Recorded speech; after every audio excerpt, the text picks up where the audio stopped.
ஹேரன்பா நம்ம இன்றைக்கி எதை பற்றி பேச போகிறோம், எதை பற்றி நம்ம பார்க்க போகிறோம். இன்றைக்கி நம்ம பார்க்க போகிற அப்ளிகேஷன் பார்த்திங்கன்னா எல்லோராலையும் பயன்படுத்தக்கூடிய ஒரு அப்ளிகேஷன், அதாங்க இமெயில்.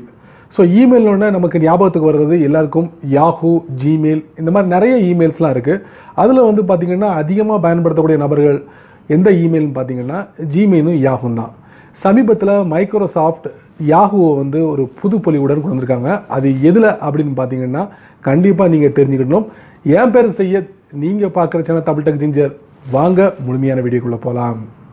இந்த வீடியோக்கு கீழே இருக்கிற ரெட் கலர் பட்டனை சப்ஸ்கிரைப் பண்ணுங்கள், பக்கத்தில் இருக்கிற பெல் ஐக்கானை ப்ரெஸ் பண்ணுங்கள், அப்படியே உங்களுடைய லைக்கையும் கமெண்ட்டையும் கொடுத்துக்கோங்க.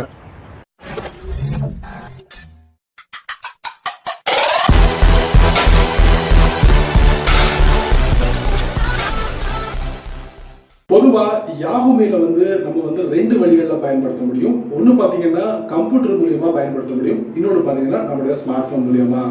ஸ்மார்ட் ஃபோனில் பார்த்தீங்கன்னா யாஹூ மெயிலை எப்படி பயன்படுத்தலாம் அப்படின்னு பார்த்தீங்கன்னா அதுக்குன்னு பிரத்யேக அப்ளிகேஷன் இருக்குது. ஸோ அந்த அப்ளிகேஷனை உங்கள் ஆண்ட்ராய்ட் ஃபோனில் நீங்கள் இன்ஸ்டால் பண்ணுறது மூலியமாக யாஹூ மெயிலை வந்து எளிமையாக பயன்படுத்த முடியும்.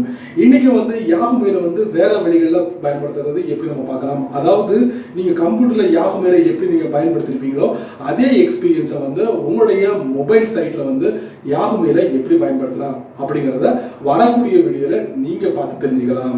சமீபத்தில் மைக்ரோசாஃப்ட் தன்னோட யாஹூ மெயிலை வந்து ஸ்மார்ட் ஃபோனில் வெப் எக்ஸ்பீரியன்ஸை எப்படி நம்ம கொண்டு வர்றது அப்படிங்கிறத வந்து ஒரு டெஸ்ட் பண்ணியிருக்காங்க. ஸோ அதை டெஸ்ட் பண்ணி சக்ஸஸ்ஃபுல் பண்ணிட்டாங்க. ஸோ அதை வந்து சமீபத்தில் லான்ச் பண்ணியிருக்காங்க. ஸோ அதோட எக்ஸ்பீரியன்ஸை தான் வரக்கூடிய வீடியோவில் நீங்கள் முழுமையாக பார்த்து தெரிஞ்சுக்க போகிறீங்க. வழக்கம் போல் உங்கள் ஆண்ட்ராய்ட் ஃபோனை ஓப்பன் பண்ணிக்கோங்க. ஓப்பன் பண்ணதுக்கப்புறம் மைக்ரோசாஃப்டோட யாஹூ மெயிலோட புது அப்டேட், இந்த புது அப்டேட் எதில் கொடுத்துருக்காங்க அப்படின்னு பார்த்தீங்கன்னா உங்களுடைய மொபைலில் வெப் எக்ஸ்பீரியன்ஸாக கொடுத்துருக்காங்க. ஸோ அதில் என்னென்ன ஃபீச்சர்ஸ் இருக்குது அப்படிங்கிறத நம்ம தெரிஞ்சுக்க போகிறோம். அதுக்கு வந்து நீங்கள் வந்து உங்களுக்கு பிடிச்சமான ப்ரௌசரை ஓப்பன் பண்ணிக்கோங்க. ஓப்பன் பண்ணதுக்கப்புறம் எனக்கு பிடிச்சமான ப்ரௌசர் பார்த்தீங்கன்னா கூகுளோட க்ரோம் ப்ரௌசர், அதை நான் ஓப்பன் பண்ணுறேன். ஓப்பன் பண்ணதுக்கப்புறம் பார்த்தீங்கன்னா ஆல்ரெடி நான் வந்து யாஹூ மெயிலோட இமெயில் ஐடியும் வித் பாஸ்வேர்டையும் கொடுத்து சைன்இன் கொடுத்துட்டேன். இப்போ டேரெக்டாக டாப் ரைட்டில் பார்த்தீங்கன்னா ஒரு சிம்பிள் இருக்குது, அதை நான் டேப் பண்ணுறேன். அதில் பார்த்தீங்கன்னா இன்பாக்ஸ் இருக்குது, அதை நம்ம டேப் பண்ணுறேன். டேப் பண்ணதுக்கப்புறம் பார்த்தீங்கன்னா உங்களுடைய யாஹூ மெயிலோட வெப் எக்ஸ்பீரியன்ஸ் வந்து ஓப்பன் ஆகிடுச்சு. ஸோ இது இப்படி தான் உங்களுக்கு வரும். இதுக்கு முன்னாடி பார்த்தீங்கன்னா வேறு விதமாக இருக்கும், அதாவது ஒரு வெப்சைட் போல் உங்களுக்கு டிஸ்பிளே ஆகும். இப்போ பார்த்தீங்கன்னா கம்ப்ளீட்லி வந்து பார்த்தீங்கன்னா உங்களுடைய மொபைலில் ஒரு அப்ளிகேஷன் நீங்கள் இன்ஸ்டால் பண்ணியிருந்தீங்கன்னா அதில் உள்ள டிசைன்ஸ் எப்படி இருக்குமோ அதே மாதிரி தான் இந்த வெப் எக்ஸ்பீரியன்ஸ்லையும் கொடுத்துருக்காங்க. இது இல்லாமல் வேறு என்ன கொடுத்துருக்காங்க அப்படிங்கிறத நம்ம தெரிஞ்சுக்கலாம். டாப் லெஃப்ட்டில் பார்த்தீங்கன்னா ஒரு 3 லைன் இருக்குது, அதை நம்ம டேப் பண்ணுறோம்.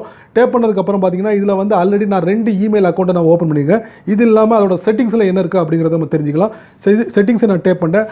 மேனேஜ் அக்கௌண்ட், அதே நேரத்தில் பார்த்தீங்கன்னா தீம்ஸில் வந்து உங்களுக்கு பிடிச்சமான தீம்ஸை நிறைய செலக்ட் பண்ணலாம். இதெல்லாம் பார்த்தீங்கன்னா நோட்டிஃபிகேஷன் இருக்குது, சிக்னேச்சர் இருக்குது, பிளாக் தி இமேஜஸ் இருக்குது. இந்த மாதிரி ஒரு சில ஃபீச்சர்ஸை வந்து நம்ம வெப் எக்ஸ்பீரியன்ஸில் நம்ம பார்க்க முடியும். சேம் உங்களுக்கு ஒரு இமெயிலில் என்னென்ன ஃபீச்சர்ஸ் இருக்குமோ அதே ஃபீச்சர்ஸ் வந்து இந்த மொபைல் வெப் எக்ஸ்பீரியன்ஸில் நம்ம பார்க்க முடியும். இது இல்லாமல் பார்த்தீங்கன்னா டாப் ரைட்டில் பார்த்தீங்கன்னா ஒரு ஹோம் பட்டன் இருக்குது, அதை நம்ம டேப் பண்ணும்போது உங்களுக்கு யாஹூவோட கரண்ட் நியூஸ் எல்லாத்தையும் நம்ம தெரிஞ்சுக்க முடியும். இது இல்லாமல் உங்களுடைய ஒரு இமெயிலை வந்து நீங்கள் டெலிட் பண்ணணும் அப்படின்னா அதை நீங்கள் டேப் பண்ணால் போதும். டேப் பண்ணிங்கன்னா ரைட் மார்க் விழுந்துடும். கீழே பார்த்தீங்கன்னா delete, argue, move to folder, இதே நேரத்தில் பார்த்தீங்கன்னா மோர்னு ஒரு பட்டன் கொடுத்துருக்காங்க, பாட்டமில் 3 டாட் கொடுத்துருக்காங்க, அதை நம்ம டேப் பண்ணுறோம். அதை டேப் பண்ணும்போது mark as spam, mark as read, star அப்படிங்கிற ஒரு 3 விஷயத்தை கொடுத்துருக்காங்க. கண்டிப்பாக இந்த விஷயம் உங்களுக்கு தெரிஞ்சிருக்கும். இது இல்லாமல் நிறைய ஃபீச்சர்ஸை வந்து இந்த மொபைல் வெப் எக்ஸ்பீரியன்ஸில் பார்க்க முடியும். கண்டிப்பாக இந்த ஃபீச்சர் உங்களுக்கு பிடிச்சிருக்கும். மறக்காமல் உங்களோட ஆண்ட்ராய்ட் ஃபோனில் இந்த ஃபீச்சரை பயன்படுத்தி பாருங்கள். ஸோ நண்பர்களே, இந்த வீடியோவை முதல்ல இருந்து கடைசி வரைக்கும் நீங்கள் வாட்ச் பண்ணியிருப்பீங்க. நீங்கள் ரெகுலராக வந்து யாஹூ மெயிலை பயன்படுத்தக்கூடிய நபராக இருந்தீங்கன்னா கண்டிப்பாக இந்த மொபைல் வெப் எக்ஸ்பீரியன்ஸை வந்து கண்டிப்பாக உங்களுக்கு ரொம்ப யூஸ்ஃபுல்லாக இருக்கும். மறக்காமல் அதை பற்றி உங்களோட கருத்துக்களை கீழே கமெண்ட் பாக்ஸில் பதிவு பண்ணுங்கள். அப்படியே என்னோட சேனலை பற்றி உங்களுடைய கருத்துக்களை கீழே கமெண்ட் பாக்ஸில் பதிவு பண்ணுங்கள். என்னோட சேனலுக்கு சப்ஸ்கிரைப் பண்ணுங்கள், ஷேர் பண்ணுங்கள், லைக் பண்ணுங்கள்.